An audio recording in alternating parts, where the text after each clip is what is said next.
Technology trends in the Asia-Pacific region. I think there is a very large focus on the financial sector here, driven primarily out of places like Japan, China, and Singapore. Singapore has been very aggressive in working with fintechs. Initially, the fintechs were competing with the banks, but now fintechs more are collaborating with the banks. Singapore has done something very unique, and they provided a sandbox so that the fintechs can actually come and work on real data. So I think the Asia area, because of those activities, are far ahead of the rest of the world.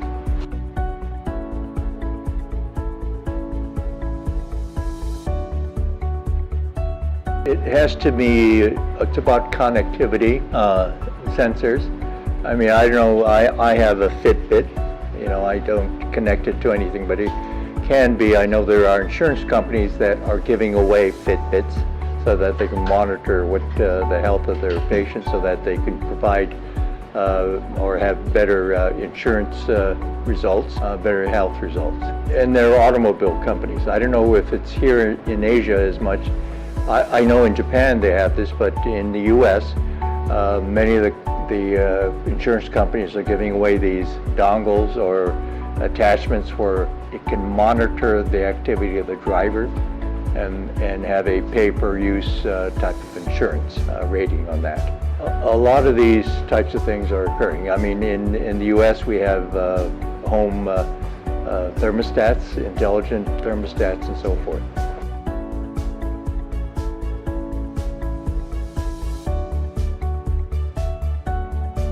We still have a lot of legacy information. The value is a lot of our companies already have a lot of information, and they have data warehouses and data marts and so forth.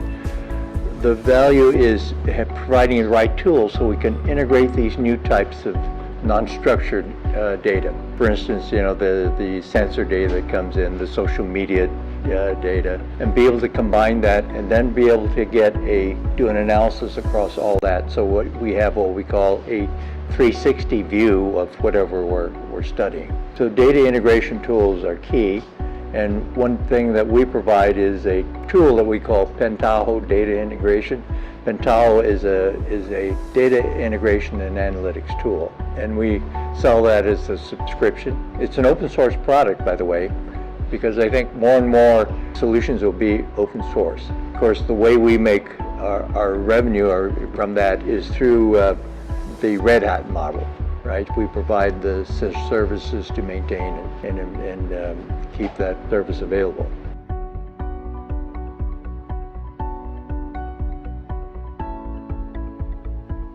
Hitachi, I think, may be unique from other companies in that our core strategy has been social innovation. You don't hear many companies talking about that, but we believe that we need to make the world a smarter, healthier, more smarter place to live. And so we focused on things like smart cities. We focus on agriculture, water treatment, things like that. And then we have the advantage Hitachi has is you have to have some expertise in those vertical areas. Okay, you have to know how to make things and how to use those things, like water systems and power systems.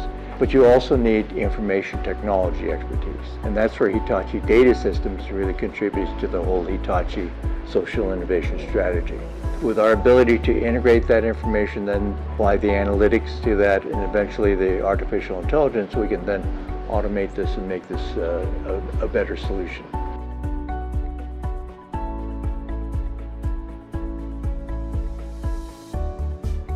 Oh, I think there are many ways. I learned that the Sri Lankan government is focusing on, a smart city or metropolitan area, especially, I think, in the western part of Sri Lanka first, and then extending it to the rest of Sri Lanka. The government, one of the ways that these things happen is with government play a huge role. If they make it a favorable environment for this, then you'll see more progress. And I think in a smaller country like Sri Lanka, where you have better control of the monetary system and the government, I think there's greater opportunity.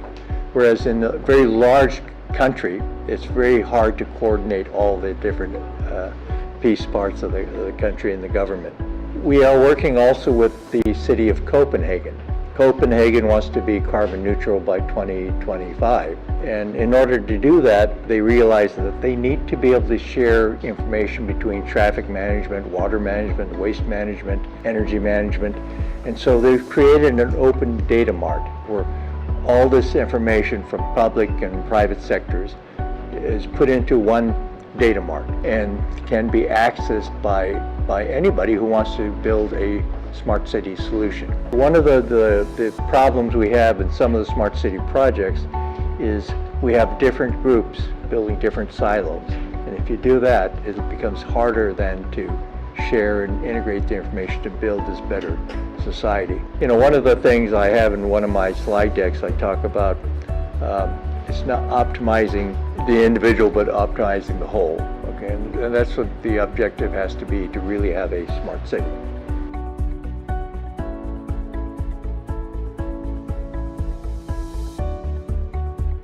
Well, I have my friend Milan who could address some of that. Okay, so in terms of Sri Lanka, we have actually been in Sri Lanka for over 5 years. We have a very strong base in the enterprise storage sector across the telcos. Most of the top telcos in Sri Lanka are running Hitachi Enterprise Storage. We also have presence across the banking and financial sector. And now we're getting into the diversified conglomerate sector as well.